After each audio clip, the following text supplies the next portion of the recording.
사랑하는 초업제교회 성도 여러분, 반갑습니다. 김전비 목사입니다. 간밤에도 주님 안에서 평안히 잘 주무셨습니까? 오늘은 2024년 6월 17일 월요일 아침입니다. 한 주의 시작입니다. 오늘도 하나님 말씀과 찬양과 기도로 하루를 여시는 은혜 있기를 주의 이름으로 축원합니다. 기도하고 오늘 하나님 말씀 묵상 시작합니다. 하나님 아버지 감사합니다. 어제 거룩하고 복된 주일도 주님 품 안에서 잘 보내게 하시고 은혜 받게 하시고 육신도 편히 쉬게 하심에 감사합니다. 또 이렇게 한 주의 시작을 허락하시고 또 월요일 아침을 맞이하게 하시니 감사하나이다. 오늘 이 한 날도 우리에게 선물처럼 주어졌사오니 내 뜻대로 살지 마옵시고 주의 뜻대로 살아가는 순종하는 믿음을 허락하여 주사 참으로 내려하시는 십자가에 못 박고 오로지 주의 뜻대로만 살아가는 우리 초업제일의 모든 성도님들, 유튜브 시청자님들 되게 하여 주옵소서. 또한 그리하려고 오늘도 말씀 앞에 섰사오니 말씀 증거하는 종의 입술에 성령으로 기름 부으사 하나님 말씀 잘 증거하게 하시고 또 말씀만 우리 모든 성도님들 심령은 옥토밭이 되어서 30배, 60배, 100배로 결실하게 하여 주옵소서. 주께서 우리와 함께 하실 줄로 믿습니다. 영광받아 주옵소서. 예수님 이름으로 축복하며 간절히 기도하옵나이다. 아멘. 네, 오늘도 우리 찬송 한 장 먼저 드리겠습니다. 함께 부를 찬송은 우리 204장 주의 말씀 듣고서 함께 찬송가 드리고 함께 말씀 시작하도록 하겠습니다.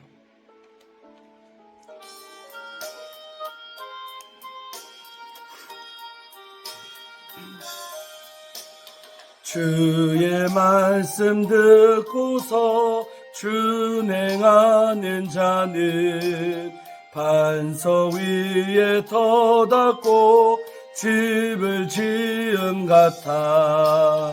비가 오고 물나며 바람 부딪혀도 반석 위에 세운 집 무너지지 않네. 잘 짓고 잘 짓세 우리 집 잘 짓세. 만세 반석 위에다 우리 집 잘 짓세. 주의 말씀 듣고도 행치 않는 자는 모래 위에 터닫고 집을 지은 같아. 비가 오고 물나며 바람 부딪힐 때 모래 위에 세운 집 크게 무너지네. 잘 짓고 잘 짓세 우리 집 잘 짓세. 만세 반석 위에다 우리 집 잘 짓세. 세상 모든 사람들 집을 짓는 자니 반석 위가 아니면 모래 위에 짓네. 우리 구주 오셔서 지은 상을 줄 때 세운 공로 따라서 영영 상벌 주리. 잘 짓고 잘 짓세 우리 집 잘 짓세. 만세 반석 위에다 우리 집 잘 짓세. 할렐루야. 정말 찬양 가사가 너무 좋습니다. 정말 우리의 집을 잘 짓는 은혜 있기를 바라고 모래 위가 아니라 정말 반석 위에 또 우리의 집을 짓기를 원합니다. 그 반석 위에 짓는다는 것은 하나님의 말씀을 듣고 행하는 것이 바로 우리의 집을 반석 위에 짓는 줄로 믿습니다. 비가 오고 바람이 불고 창수가 나도 흔들리지 않는 우리의 집이, 다시 말 우리의 신앙이, 내 자신의 삶이 되실 줄로 믿습니다. 그런 견고한 은혜를 받으시기를 주의 이름으로 축원드리겠습니다. 자, 오늘 함께 말씀 묵상하실 본문은 우리 열왕기상 17장 보고 있죠. 우리 17절부터 우리 끝절까지 말씀 24절이죠. 17절부터 24절 까지 말씀 보겠습니다. 제가 읽어드립니다. 이 말씀은 하나님의 말씀입니다. 이일 후에 그 집 주인 되는 여인의 아들이 병들어 증세가 심히 위증하다가 숨이 끊어진지라. 여인이 엘리야에게 이르되 하나님의 사람이여 당신이 나와 더불어 무슨 상관이 있기로 내 죄를 생각나게 하고 또 내 아들을 죽게 하려고 내게 오셨나이까. 엘리야가 그에게 그의 아들을 달라 하여 그를 그 여인의 품에서 받아 안고 자기가 거처하는 다락에 올라가서 자기 침상에 누이고 여호와께 부르짖어 이르되 내 하나님 여호와여 주께서 또 내가 우고하는 집 과부에게 재앙을 내리사 그 아들이 죽게 하셨나이까 하고 그 아이 위에 몸을 3번 펴서 엎드리고 여호와께 부르짖어 이르되 내 하나님 여호와여 원하건대 이 아이의 혼으로 그의 몸에 돌아오게 하옵소서 하니 여호와께서 엘리야의 소리를 들으심으로 그 아이의 혼이 몸으로 돌아오고 살아난지라. 엘리야가 그 아이를 안고 다락에서 방으로 내려가서 그의 어머니에게 주며 이르되 보라 내 아들이 살아났느니라. 여인이 엘리야에게 이르되 내가 이제야 당신은 하나님의 사람이시요 당신의 입에 있는 여호와의 말씀이 진실한 줄 아노라 하니라. 아멘. 우리 어제 말씀 이어서 함께 오늘 17절 말씀을 보면서 은혜 받기를 원합니다. 이 사르밧 과부가요, 엘리야 목사님이 원하는 대로 다 섬겼습니다. 처음에 물을 달라 했을 때 물을 줬고, 그 다음에 정말 자기 아들과 먹고 죽으려고 했던 그 가루한 움큼 그 기름 가지고 정말 떡을 만들어서 엘리야 목사님을 대접했지요. 자, 그러고 났더니 어떤 기적을 체험했냐. 정말로 마르고 닳지 아니하도록 그 통에 가루가 떨어지지 아니하고 그 병에 기름이 없어지지 아니하는 그런 놀라운 기적을 맛보았지요.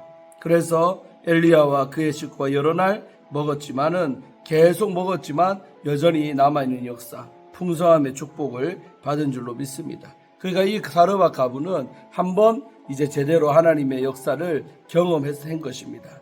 먹는 것과 관련된 것이었지요. 자, 그런데 이제 오늘 이 17절에는 또 다른 문제가 하나 생겼어요. 이렇게 이 기적을 맛본 다음에 2일 후에 이런 기적을 경험한 후에라는 말이죠. 사람은 한 번 기적 경험하면 정말로 그것 때문에 가장 큰 믿음이 생기면 좋으련만 꼭 그렇지도 않습니다. 사람마다 좀 다르긴 하지만 대체로 그렇지 않다는 거죠. 그래서 2일 후에 그 집주인 된 여인의 아들이 병들어 증세가 심히 위중하다가 숨이 끊어졌다는 겁니다. 한마디로 사르밧 과부의 이 여인의 아들이 죽어버린 겁니다. 세상에 사람이 죽었어요. 그러니까 여인이요 얼마나 또 낙담을 하는지 이 엘리야 목사님에게 이렇게 말하는 거예요. 하나님의 사람이여. 이까지 좋아요. 하나님의 사람이여라고 엘리야 목사님은 하나님의 사람이라고 지칭을 하죠. 근데 그 다음에 뭐랍니까?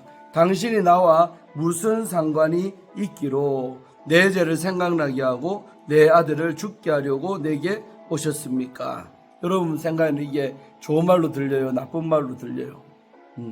표면제 말 그대로 해석하면 당신이 나와 무슨 상관이 있기로 내 죄를 생각나게 하시고, 죄의 문제를 나왔던 것은 이 아이가 죽게 된 것이 죄의 결과라고 이 여인은 생각했던 것 같습니다.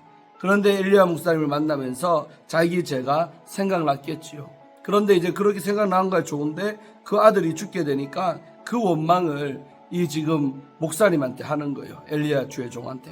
그러니까 엘리야 목사 입장에서 좀 약간 황당할 수도 있는 거죠. 그렇게 풍성하게 먹고 살도록 이렇게 역사를 해줬는데 이제 자기 아들 죽었다고 대래 이 목사님한테 엘리야 목사한테 원망하고 있는 여인들을 보는 겁니다. 그래서요 엘리야가요 그래도 정말 불평하지 아니하고 그냥 그 여인에게 그래요. 19절 엘리야가 그에게 과부에게 그의 아들을 주세요. 나에게 시체를 달라는 거예요. 이제 이때까지 시체죠. 그 아들 그 어머니 입장에서는 죽었으니까 시체인 거죠. 그 아들을 내게 달라요. 그리고 그를 그 여인의 품에서 받아 안고 자기가 거처하는 다락에 올라가서 자기 침상에 누웠다. 그러니까 이 기적을 맛보면서 과부가 자기 집의 방 한 칸을 이 주의 종을 위해서 헌신한 겁니다. 쓰시라고. 그래서 엘리야 목사님이 쓰던 방이 있는데 그 엘리야 목사님이 잠자고 일어나는 그 침상에다가 죽은 이 아이를 눕혔다는 겁니다. 그리고 난 다음엔요 이제 거기서 1대1로 하나님께 기도하는 거죠. 20절에 여호와께 부르짖어 이르되 하나님 앞에 부르짖어 엘리야 목사님이 기도합니다. 내 하나님이여 여호와여 하면서 기도해요. 그러면서 주께서 또 내가 우고하는 그 과부에게, 이 과부에게 재앙을 내리사 그 아들이 죽게 하셨습니까? 하면서 하나님 앞에 막 기도를 하는 거예요. 그리고 난 다음에는요, 이제 실제로 살려보려고 21절에 그 아이 위에 자기의 몸을 3번 펴서 엎드리고, 섬뜩합니까? 시체에다가 살아있는 엘리야 목사님이요, 3번 이렇게 몸을 갖다 대는 거예요. 3번 펴서 엎드리고, 또 여호와 하나님 앞에 3번 펴서 엎드리고, 그 다음에 또 그렇게 행위를 한 다음에 여호와께 부르짖어 또 기도하는 거예요. 또 한 번, 내 하나님 여호와여 원하건대 이 아이의 혼으로 그의 몸에 돌아오게 하옵소서. 구체적으로 살려달라가 아니라 빠져나간 이 아이의 혼이 이 몸으로 돌아오게 달라고, 세상에 혼을 부르는 그런 엄청난 기도를 이때 하는 거지요. 자, 그랬는데 세상에 어떤 역사? 22절에 여호와께서 엘리야의 소리를 들으심으로, 실제로 이 엘리야 목사님의 소리를 이제 하나님께서 응답했다는 것입니다. 자, 그래서 이제 어떤 역사가 나타났습니까?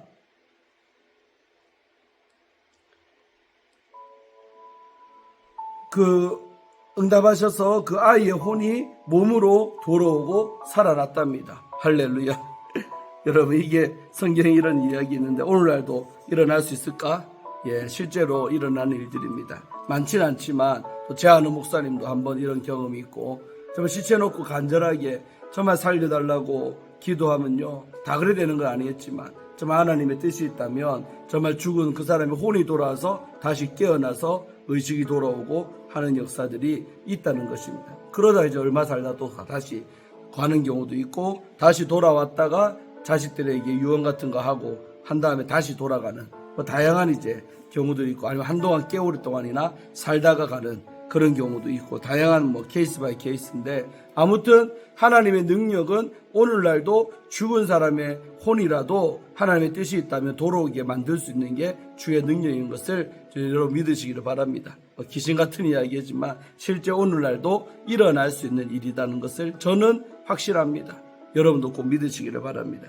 그래서요, 이 아이를 이 엘리야 목사님이 살려낸 거지요. 그래갖고 23절에 엘리야가 그 아이를 살려가지고 안고 다락에서 방으로 내려가서 그의 어머니에게 아들을 돌려주는 거예요. 그러니까 세상에 그 어머니는요, 얼마나 기분이 좋고 또 놀랍겠습니까? 어머나, 죽은 내 아들이 살았네. 그러면서요, 목사님을 다시 달리 보는 거죠. 그러면서 주면서 보라, 엘리야 목사님이 네 아들이 살아났느니라. 할렐루야. 그래 말했더니 여인이요, 까무라지는 거예요. 근데 여인의 이제 고백이 참 귀한 거죠. 24절입니다.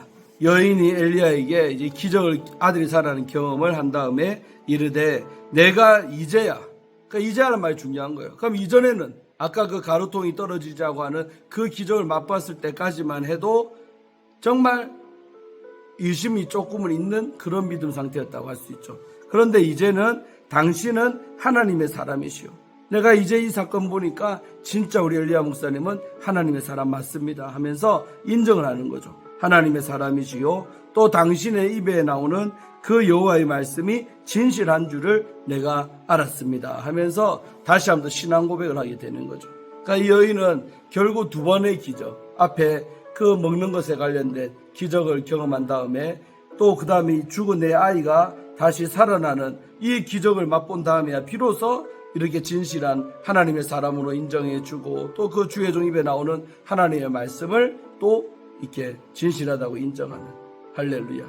그래서 이제 이런 걸 볼 때 저 목회자로서 참 그런 각도에서 보면 우리 성도님들도 이 주의 종을 바라보는 눈길이 맨 처음과 시간이 갈수록 점점 바뀌어져 가는. 근데 보통 많은 사람들은 가면 갈수록 시들해지고 어머나 뵐 거 없네 이렇게 될 수도 있는 거예요. 그런데 그 주의 종이 행하는 뭘 보고 표적이나 기적을 맛보면서 와, 진짜 우리 목사님 하나님의 사람 맞네, 또 우리 목사 입에서 나오는 그 말씀이 진짜 하나님 말씀 맞네, 이렇게 인정받는 역사가 나타날 줄로 믿습니다. 저도 우리 교회 목회하면서 점점 그런 역사가 더 많이 나타나서 정말 성도님들이 주의 종의 권위를 인정하고 존경하고 또 따를 수 있는 그 역사가 있기를 바랍니다. 그리고 또 다른 각도에서 이 말씀을 보면 사람의 믿음이라는 게 한순간에 100% 꽉 찬 믿음까지 가는 경우는 드물다는 거예요. 그러니까 한 번의 기적을 경험하는 게 부족한 거죠. 그러니까 두 번째 원망하고 불평했지만 두 번째 내 아이가 죽음에서 살아나오는 역사를 경험한 후에야 비로소 이 여인의 믿음이 완성됐다는 겁니다. 그래서 우리는 인생 살아가면서 여러 다양한 문제들을 만나지만 그때그때마다 기도해서 응답받는 역사가 축적되어져 가야 돼요. 그러면서 점점 그 믿음이 견고해지고 확실해지고, 그래서 나중에는 어떤 어려움이 와도 이전에 나에게 기적을 베풀어 주셨던 그 하나님을 생각하며 지금에 당하는 그 어려움도 능히 이겨내는 그런 견고한 믿음의 사람 될 줄로 믿습니다. 그래서 계속적인 하나님의 역사를 경험해 가야 그 믿음이 계속적으로 역사가 되고 또 견고해질 줄로 믿습니다. 할렐루야. 그래서 어째 보면 우리 삶 가운데 벌어지고 있는 이 어려운 일들도 하나님의 기적을 맛볼 수 있는 보다 기회인 줄로 믿습니다. 그래서 어려운 일 당하면 너무 원망하고 불평하고 힘들어하지 마시고, 이 일을 통해 내가 믿음이 성장할 기회요, 이 일을 통해 하나님을 만날 기회로구나, 그렇게 생각하시기를 바랍니다. 그리고 그 역사하는 과정 속에 주의 종 역할이 분명히 있는 줄로 믿습니다. 그래서 주의 종을 배제하지 말고 항상 목사님과 문제가 터지면 함께 의논하고 함께 기도해서 그 역사를 경험하는 역사가 있기를 축원합니다. 그럴 때 주의 종에 대한 신뢰도 커지고 목사님의 권위도 올라가고 또 그 기적을 받고 나도 믿음이 견고해질 줄로 믿습니다. 오늘 이 본문이 우리에게 주는 교훈은 어떤 믿음에 관련된 프로세스, 그 과정을 우리에게 말하고 있는 줄로 믿습니다.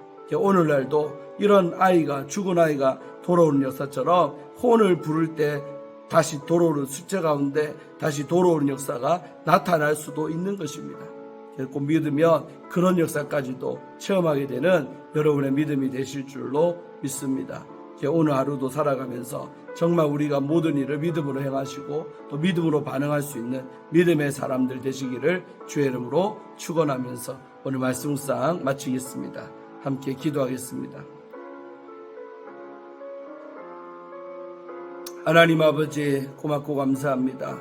오늘 엘리야 목사님을 통해서 오늘 이 가부는 정말로 물질에 부흥되는 경험도 했지만 그러나 그것이 부족하여서 결국은 그 아들이 죽었을 때 참으로 이 아들이 엘리야 목사님이 살려내는 것을 보면서 그 믿음이 견고해지고 또 다시 한번 확실한 신앙 고백을 하게 되고, 또 이를 겪은 다음에는 그 엘리야 목사님을 바라보는 그 눈도 그 마음 자세도 다 바뀐 줄로 믿습니다. 아버지와 같이 우리 성도님들도 마음이 연약합니다. 믿음이 연약합니다. 그래서 우리에게도 기적이 필요하오니 그런 기적들을 맛보며 살아가면서 하나님을 향한 우리의 믿음이 시간이 가면 갈수록 견고해지게 하시고 확실해지게 하시고 완전해지게 도와주시옵소서. 그리하여서 또 인생 살아가며 문제는 끊임없이 파도처럼 우리에게 다가오지만 그 문제마다 기도로 해결하고 기도로 응답받는 경험들이 축적되어서 참으로 우리의 믿음이 갈대와 같이 흔들리지 말게 하시고 바위와 같이 견고할 수 있도록 역사하여 주시옵소서. 또 그 과정 속에 혼자 고민하고 애쓰지 말고 참으로 주의 종에게 문제를 고백하고 또 함께 기도하며 함께 응답받는 역사 있을 때 그 목사님의 귀한 권위도 올라가고 또 주의 종 목사님 말씀에서 나오는 그 말씀의 권위도 올라갈 줄로 믿습니다. 우리 조업제일교회 가운데도 그와 같은 역사가 있을지어다. 축복하셔서 정말 이제 8개월 넘어가고 있는 때에 더 많은 기적과 더 많은 체험들을 할 수 있는 우리 모든 성도님들 되게 하여 주셔서 더 확실한 견고한 믿음 위에 서는 우리의 신앙들 될 수 있도록 회복을 더하여 주옵소서. 이번 한 주간도 우리의 영혼을 살리시고 우리에게 늘 말씀으로 말씀하고 계시는 하나님의 그 은혜를 기억하며 하루하루 살아가는 우리 모든 성도님들, 유튜브 시청자님들 되게 하여 주옵소서. 감사드리옵고 우리를 죄에서 구원하신 우리 주 예수님 이름으로 간절히 기도 올리옵나이다. 아멘. 사랑하는 성도 여러분, 오늘도 승리하시고 이번 한 주간도 주님 안에서 화이팅 하시기를 바랍니다. 내일 아침에 또 뵙겠습니다. 샬롬.